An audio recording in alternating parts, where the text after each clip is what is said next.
G'day! So much of our thinking and language in algebra is actually based on geometry. For example, if I write this and then try to pronounce it out loud, what do I say? I say n squared. Square, I'm using a geometry word. I mean, as a very specific example, when I write this and say 3 squared, I really am thinking of a square. I'm thinking of this picture. I'm thinking of a row of 3 unit squares along the bottom, with a second row stacked on top, with a third row stacked on top. A 3 by 3 grid of squares. A square arrangement of squares with 3 along the base. And what's the total area of this figure? Well, I've got 9 of these unit squares. The total area is 9. 3 squares is the area of a 3 by 3 stack of squares, which would indeed have area 3 times 3, which is 9. Great, good. In fact, we can go backwards. Suppose I tell you a square stack of squares has area 36. And I'm going to ask now, what's the base feature of that square? What's the root feature of that square? You say to yourself, okay, I'm thinking of a square stack of squares. Oh, in this picture I must have 6 unit squares along the base, and I must be going in rows 6 high. 1, 2, 3, 4, 5, 6, yep, and 6 across. The base feature of the square, the root feature of that square, is that it has 6 unit squares along the base. And we write the square root of 36, the base feature of the square of area 36, is that it has 6 unit squares along the bottom. And I even say the word square right there as well. Grand and good. Okay, I'm going to propose that we change our notation a little bit. If we're talking squares and thinking squares, then let me also draw squares. Instead of writing n superscript 2, let me take n squared, literally superscript a picture of a square, to mean the area of an n by n stack of unit squares, which would be n times n. And instead of just writing square root of 36 like this, let me make it look like draw a square root of 36 is 6. Okay, I'm going to have fun with my notation. I'm going to literally draw squares because my brain is thinking squares. Though, we can extend this notion to non-integers as well. For example, for any real number, we could define x squared to be basically this formula, x times x. And we could define the square root of x to be a number, if there's one around, so that if you multiply it by itself, the square root of x times the square root of x should get you back to x. And that'd be grand and good. Okay, all right. But actually, if you're thinking more generally now in terms of more general arithmetic, then there's a point to be made here. Because actually, the number 36 has 2 square roots. If you're thinking geometrically, you'll only go for the positive one. But in arithmetic, there's actually 2 solutions. For example, what do I mean by that? If I tell you that if x squared is 36, and I'm saying, okay, just think in general arithmetic now, then sure, then x could indeed be 6, or in arithmetic, we know there's another answer, the negative version of that, negative 6. So actually, there are 2 square roots in general arithmetic of a positive number. Another example, if, say, x squared is 100, then you can tell me that x is 10 if you're thinking purely geometry, or in more general arithmetic, there's a second answer, negative 10. And even if numbers are awkward, if I tell you x squared is 17, then okay, I guess x will be the square root, there it is, of 17, or the negative version of that, the negative square root of 17. Grand and good. So let me draw squares for when I'm literally thinking squares, because now I want to have fun with that and start thinking triangles.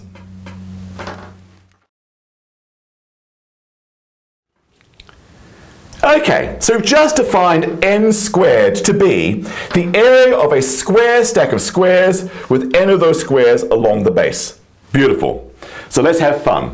Let me now define n triangled. N triangled. In fact, I'm just going to copy basically this definition. I'm going to define this to be the area of a triangular stack of squares with n squares along the base. What do I mean by that? I've got a picture in my mind. I'll do the specific example of 8 triangled. 8 triangled. I'm going to start with 8 squares along the base. 1, 2, 3, 4, 5, 6, 7, 8. Okay, not quite squares, but there we go. And now I'm going to make a triangular stack of squares with those on top of those 8 squares along the base. I'm going to put a row of 7 just on top. There we go. So there's 8 squares plus another 7. Then I'll put a row of 6 on top of that. 8 plus 7 plus 6. And I'll put a row of 5 on top of that. I'm going to make this triangular stack of squares like this. Then 4, then 3 on top of that, then 2 on top of that, and 1 square at the very tippy top. So 8 triangled is the area of that picture if each of these squares have area 1. And I've got 1 plus 2 plus 3 plus 4 plus 5 plus 6 plus 7 plus 8 of those squares there. 1 plus 2 plus 3 plus 4 plus 5 plus 6 plus 7 plus 8. So that's 9 plus 9 plus 9 plus 9. I've got 36 squares there. The area of this picture is 36. 8 triangled is 36. In general, people know, and you can see the counting method I just did then, that n triangled would be 1 plus 2 plus 3 plus 4 all the way up to n squares on the base. And if you do this idea of summing this way, you can see the formula is going to be n times n plus 1 over 2. So there's the general formula for n triangled. It's n times n plus 1 over 2. Which then gives me a window for actually defining x triangled for any number I like. It doesn't have to be a whole number like this. I can now copy this formula and define x triangled to be x times x plus 1 over 2.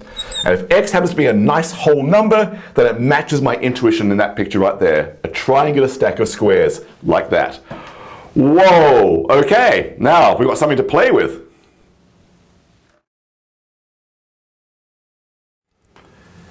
Okay, here are 2 pictures of 36 squares. One stacked in a square arrangement of squares, and one stacked in a triangular arrangement of squares. In fact, I can see from this first picture that the base length of 36 squares arranged in a square would be 6 squares on the bottom. In fact, this picture is telling me literally that the square root, the base feature of a stack of squares of area 36 is indeed 6 squares along the bottom. And this picture shows me, the triangular root of 36, let me do this notation for that, that is the base feature of a triangular stack of squares of area 36 is, that base length is 8. The triangular root of 36 is 8. I kind of like that, grand. But actually, if we move away from just literal geometry to more arithmetic, then we know there's actually 2 square roots of 36. If x squared is 36, then we know x could be this purely geometry answer, or in arithmetic, we could actually have the negative version of that answer. The square root of 36 is either 6 or negative 6 if I open my mind to all arithmetic. So there are 2 square roots of 36 in arithmetic. So that makes me wonder, are there 2 triangular roots of 36 in arithmetic as well? Are there 2 triangular roots of 36? But let's think about this. So what is this 36? I mean, this 36 is the number 1 plus 2 plus 3 plus 4 plus 5 plus 6 plus 7 plus 8. It's actually given by this formula. It's 8 times 8 plus 1 all over 2. All right, yes, there it is. I can see 8 is indeed the correct base length to get me an area of 36 if I use this formula instead, I think analytically that way. But let me play with this, because I could actually think of this formula as negative 8 times negative 8 minus 1. Just multiply that by negative 1, that by negative 1. That's still 8 times 9 on the top, divided by 2. But now I'm seeing negative 9. This equals, or we're doing bad ball technique, this equals negative 9, there it is, and negative 9 plus 1 all over 2. So I'm now seeing that negative 9 actually follows this formula beautifully. If x triangled is 36, then x could be 8, the geometry answer we had before, or now we see x could also be negative 9. Yes, there are 2 triangle roots of 36, and they're not quite symmetrical. The square roots were 6 and negative 6. The triangle roots are not as symmetrical, 8 and negative 9. They're kind of off by 1 from being symmetrical. Whoa, okay. All right, so let me play with that sort of more generally. Let's actually solve equations like this all the way through, not just that one specific example. So let me get rid of my pictures. And my formulas here, my arithmetic here, sorry. All right, so let's suppose we want to solve a general equation to find 2 triangle roots of a number. Let's suppose that x triangle is n. Let's start with that equation and find its solutions. Okay, are there indeed 2 of them? I bet there will be. All right, so this is telling me, copy my formula, that x times x plus 1 all divided by 2 is n. And now I feel like I'm in standard algebra now. Let's multiply by 2. Let's expand the left. I see that x times x squared plus x equals 2n. Bring the 2 over here. All right. This is just a quadratic equation. By the way, quadratic, quadrus, comes the word quadrus, Latin for square. So quadratic equations even use the word square. I'm going to add a quarter to both sides. X squared plus x plus 1/4 is 2n plus a quarter. Let me make that one single fraction. It's going to be 8n plus 1 all over 4. Because I can see now that this is really x plus 1/2 squared is 8n plus 1 all over 4. It's going to get messy. So something squared is that number, so I know I'm familiar with square roots. That means x plus 1/2 is square root of 8n plus 1 over the square root of 4, or the negative version, negative the square root of 8n plus 1. Hope I'm still on the board, all over 2. All right, great. And, okay, my board technique is bad here. Let me put it back up here, and then I can see that that gives me, so x equals this minus 1/2, the square root of 8n plus 1, minus 1/2 minus 1 all over 2, or that negative version, minus 1/2, negative the square root of 8n plus 1, minus 1 all over 2. Bingo! So x triangle is n, then x must be one of those 2 answers. Actually, look at this. Look at this. I've got this first answer. I don't know what to call it. I'll call it A. And then what's the second answer? Well, this looks like negative A almost. I think I'm off by, well, what's negative A? Negative A would be negative square root of 8n plus 1 all over 2. This is negative square root of 8n plus 1, negative square root all over 2, plus 1/2, but I want minus 1/2, minus 1. Yes. Every triangle equation of the form x triangle equals n actually has 2 roots. One root, which you'll get by some horrible formula, or the negative version of that root off by 1. Yes, what I was saying before is true. Now that is curious.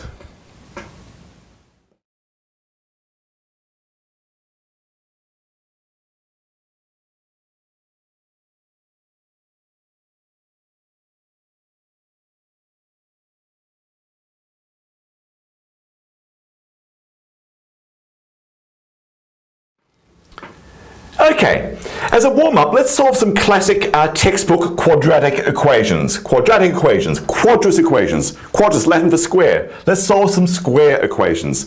Let's solve x squared is 36. Then let's solve x plus 3 squared equals 36. And then let's solve x squared plus 10x plus 25 equals 36. Okay, this is standard high school work. We've actually done some of this already. Part A, for example, we know if x squared is 36, x must be 6 or negative 6. Did that today. And part B is really just a slight variation of A. It's saying something squared is 36. Something squared is 36. My something better be 6 or negative 6. My something, my x plus 3, is either 6 or negative 6. And now if I subtract 3 throughout everything, I see that x all by itself must be 3 or negative 9. Bingo. Part B is just a variation of part A. In fact, part C is a variation of part B. And that's the whole crux of a quadratics course in high school.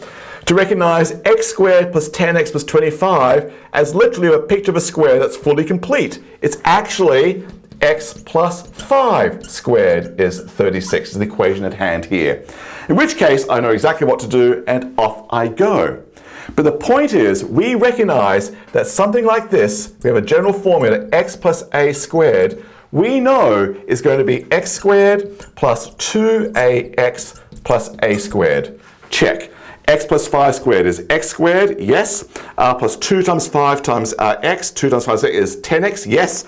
And a squared is 25. Yes, that really is x plus 5 squared equals 36. So my something is 6 or negative 6. Off I go.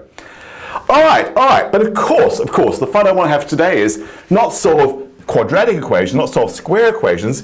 Can I solve triangular versions of these? And I have a feeling the issue is going to be part C. For example, solving this, I think we've done today already. X triangled is 36. X better be 8 or negative 9. X plus 3 triangled equals 36. I can probably handle that one as well. But this one is going to be curious. This one's going to be curious. In fact, I'm going to change the numbers. I'm going to change the problem to make my life a little bit easier because I've done some thinking about this already today. I'm going to make this plus 5x plus 15 equals 36. I'll do that variation. Because what I have a feeling I'm going to need is some variation of this formula. X plus a squared, we know what that does. I wonder what x plus a triangled equals. I think I'm going to need that to be able to convert problems like this, part C, into ones I can do.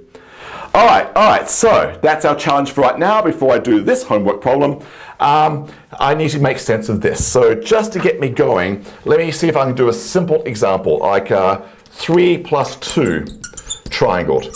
3 plus 2 triangle, that's 5 triangles. So the picture I have there is a triangular stack of squares with 5 on the bottom. There they are. Make it a triangular stack, then 4, then 3, then 2, then 1. But I want to think of that 5 on the bottom as 3 along there, and then the remaining 2. So I definitely see this picture has a triangular stack of 3. So yes, I'm definitely seeing 3 triangled. If I look at the top, I'm actually also seeing 2 triangled. There it is, 2 triangled right there. So it is, which color pen am I on? Plus 2 triangled. So what was the middle stuff? What's the middle stuff? And I look at this middle stuff. Oh, it's 2 wide, and it's like a parallelogram that's been tilted. It's a tilted rectangle, parallelogram. It's actually 3 by 2. This is actually 2 times 3, 3 times 2. Whoa. This picture is suggesting the following. Let me draw it more abstractly. So I did, chunky squares there, but it's suggesting in general, if I have a triangular stack of x this way and a this way, I could think of this as a stack of area x triangled and a stack of area a triangled up there, and I'll be left with an x by a parallelogram. I'm wondering if this is the general formula. X triangled plus AXS plus A triangled. I wonder if that's what's going on. I mean, it's working right there, and I'm wondering if that's the general picture right now. All right. Well, let's check it. Let's see if we can prove it. Let's see if that's actually right. So, erasing a lovely picture to guide my intuition. Is my intuition correct in actual algebra? All right, x plus a triangle. That is x plus a, then x plus a plus 1 all over 2. And I'm wondering if this equals x triangled and a times x. So let me expand this out. Let me just do the x stuff first. There's x times x plus 1 right there.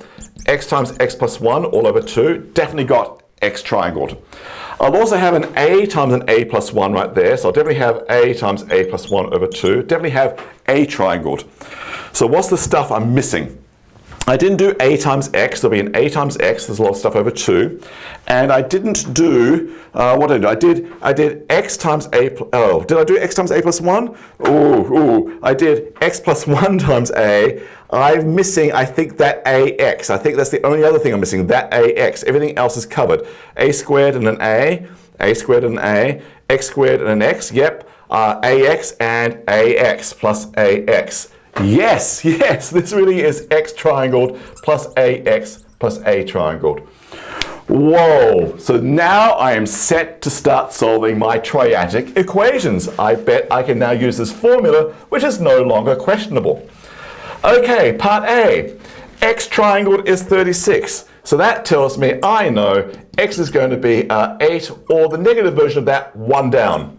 Negative version, 1 down. Part B, something triangle is 36. Oh, my something is going to be 8, or the negative version of that, 1 down. Subtract 3 from everything, x must be 5 or negative 12. And part C, part C. Now you know why I wanted to change the numbers. I want to change the numbers because actually I can see 15 is the 5th triangular number. I did 5 along there, 5, and then added 4, then added 3, and then added 2, and then added 1. 1 plus 2 plus 3 plus 4 plus 5 is 15. Part C is really x triangled plus 5x plus 5 triangled is 36. It's really x plus 5. According to our fabulous formula, triangled is 36. So x plus 5 is either 8 or negative 9. Subtract 5 from everything, x must be 3 or negative 14. Okay, we are now solving triadic equations. I wonder if there's a general triadic formula. Oh my goodness.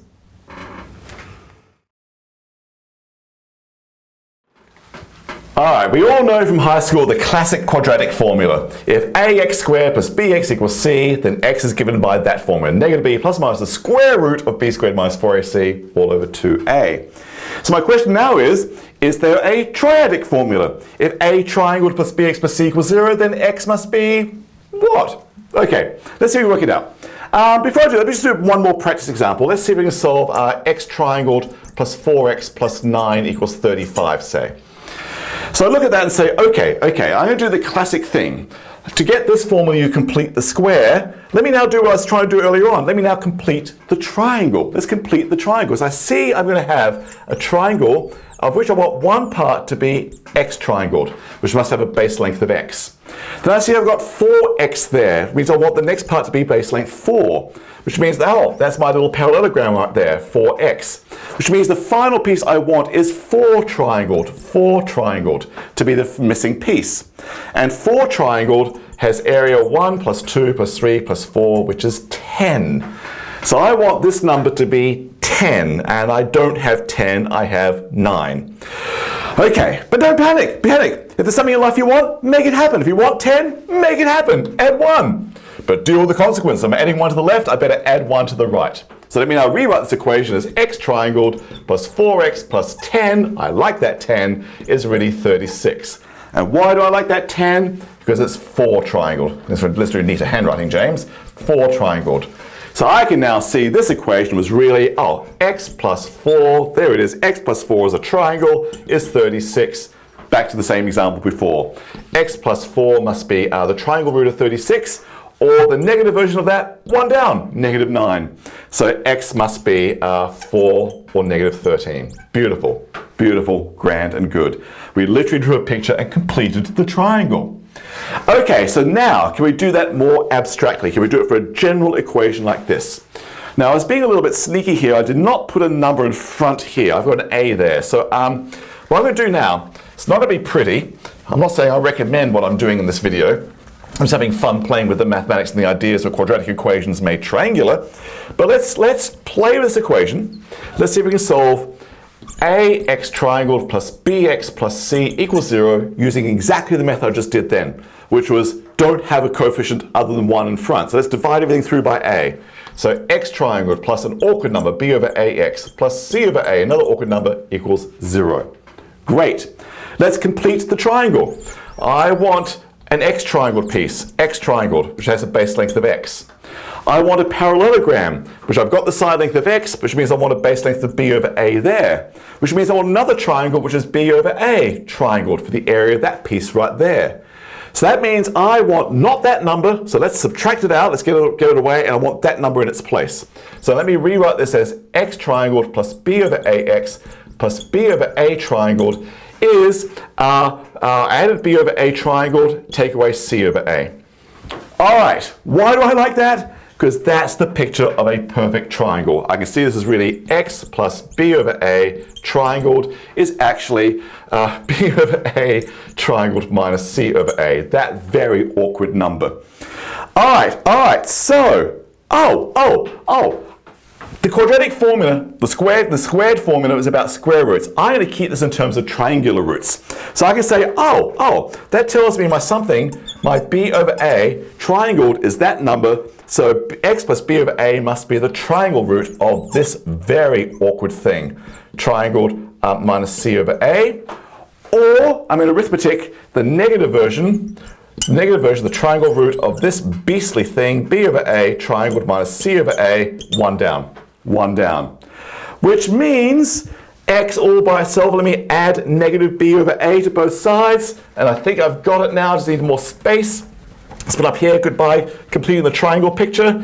That tells me my quadratic, my triadic formula is x is negative b over a plus the triangle root of b over a triangled minus c over a, or negative b over a minus the triangle root of that, b over a triangled minus c over a, 1 down, down 1. There it is, there it is. That is not at all pretty, not at all pretty. Don't memorize that. This is not at all useful, I don't think. Certainly don't make a little song to memorize that. But there it is. There is a triadic formula. I do have a couple of questions. I wonder if that can be made to look friendlier. Can you do some algebra and arithmetic on that to make it look friendlier? Maybe.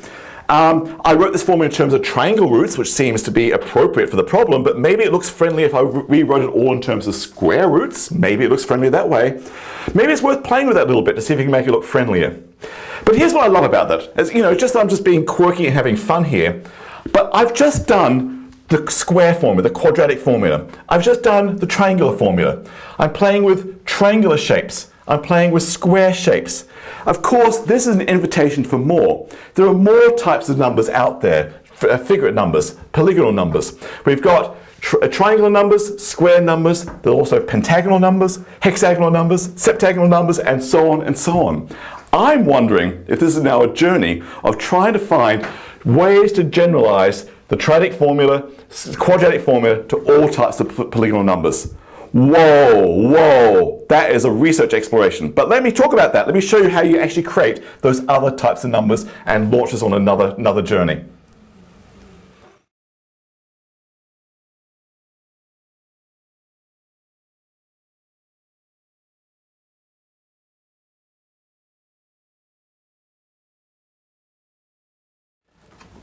Okay, let's now play with other types of figurate numbers. I'll start with 1 dot here, and 1 dot there, and 1 dot there, and 1 dot there, but I could keep going. Let me add to each dot some rays. I'll add to this dot 2 rays, 1, 2. I'll add to this dot 3 rays, 1, 2, 3. This dot I'll add 4 rays, 1, 2, 3, 4, and this one I'll add 5 rays. This picture might get a bit scrunched. All right, there we go. And now I'm going to build up my triangular numbers here and then do the same thing in each and every wedge I see down below. All right, so here's 1 dot for my first triangular number. Then we add a row of 2 dots. 1 dot plus 2 dots makes 3 dots, the second triangular number. That was in that wedge. Now we do the same thing in each wedge I see below. 1 dot, then 2 dot. It's great. But then I've already got a dot used there, so 1 dot already done, second dot. Beautiful. Now I have 1 plus 3, that makes 4 dots in my next picture. Do it again here, 1 dot, then 2 dots. 1 dot got, then 2 dots. 1 dot got, then 2 dots. So now I see a total of 5 dots in that picture. And do it again here, 1 then 2, 1 then 2, 1 then 2, 1 then 2. I see a total of 6 dots there. Great! Now let's go for the third triangular number. Let's add a row of 3 dots. 1, 2, 3. 1 plus 2 plus 3 makes 6, the third triangular number. Do it here. 1, 2, 3. 1 already got, 2, 3. I've added 5 more dots, gets me up to 9. It's a square number. In fact, you can see it's a square, sort of. Do it again here. 1, 2, 3. 1, 2, 3. 1, 2, 3. Now I've added, what did I add there? I added 7 more dots, gets me up to 12. Do it again here. 1, 2, 3. 1, 2, 3. 1, 2, 3. 1, 2, 3. So I did 2, 2, 2, and 3. That's 6, 9. Added 9 more dots there, gets me to 15. And do it one more time. 1, 2, 3, 4. The fourth row of the triangular number gets me to 10 dots in total, the fourth triangular number. 1, 2, 3, 4. 1, 2, 3, 4. 1, 2, 3, 4. 1, 2, 3, 4. 1, 2, 3, 4. 1, 2, 3, 4. 1, 2, 3, 4. 1, 2, 3, 4. 1, 2, 3, 4. Okay, and so on and so on. Yep, another square. I just added to that one, 7 more, got to be to 16, and then it's just a matter of counting. But now we've got it. I've got the triangular numbers, I've got the square numbers, I've got what people now call the pentagonal numbers. They really are 5-sided shapes, if you like. I've got now the hexagonal numbers. I've really got 6-sided shapes going on. Bingo, beautiful, beautiful. We can see how these things are constructed.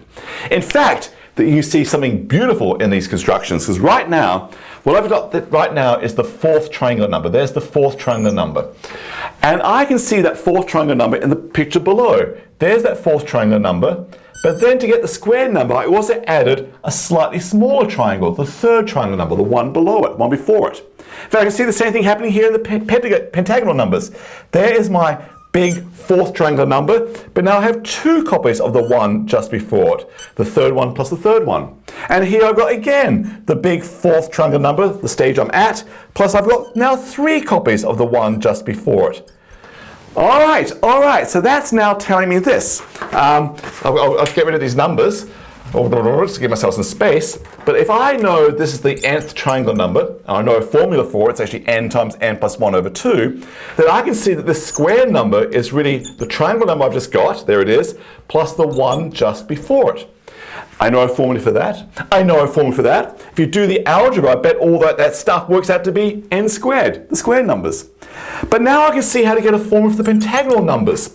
It's going to be the triangle number you had in the stage you're working with, plus 2 copies of the one just before that. You can get a formula for the pentagonal numbers. And the hexagonal numbers, the same thing. So the triangle you've got, the stage you're working at, plus 3 copies of the previous triangular number.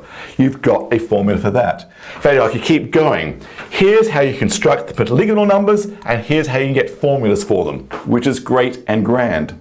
But there's more I love about this. There's more I love about this, because what we've been doing today is playing with these things in sort of algebraic ways. Because we saw today that x plus a triangularized, if I actually copy that formula for the nth triangular number, is actually x triangularized plus a triangularized with that parallelogram in the middle. And if you do it for squares, in fact we saw it today, x plus a squared we saw was actually x squared plus 2ax plus a squared. I bet you can see 2 parallelograms if you actually complete the square. Which now makes me wonder, can you prove the following? Can I make sense of x plus a pentagonalized? I bet you can. I bet you can. What that formula is, it will tell you how to make sense of that. I bet you can prove this is x pentagonalized plus a pentagonalized. Not 1 copy of ax, not 2 copies of ax. I bet you can now prove it's 3 copies of ax in the middle. I bet you can do that with algebra. But I'm also wondering, is there a nice way to see that with the picture? And you can probably guess what's happening with hexagonalization. How do I draw a hexagon? Okay, getting messy. I bet this is x hexagonalized plus a hexagonalized plus now 4 copies of ax in the middle. Whoa, whoa, and you could keep going. And what I love about that, this is actually the approach to get maybe the most general formula of all. We use this to get the triadic formula. We use this in school to get the quadratic formula, the square formula. I bet you can now get the pentagonalic formula and the hexagonalic formula and so on and so on. In fact, maybe you can come up with the most general formula of all. This was very messy and awkward. It wasn't all nice, but maybe, I don't know, I haven't done it myself, if you went for the most general formula for all polygonal numbers, maybe there's beautiful structure. Maybe there's something really core, beautiful and central to it that'd be worth exploring. I don't know. The only way to find out is to go try find out. That would be way cool. That would be way cool. But then just to show you how my brain is, my quirky brain, let me actually see if we can start getting really quite quirky. Because we've got all these whole numbers going on. 1ax, 2ax, 3ax, 4ax. Is it possible to do something in between?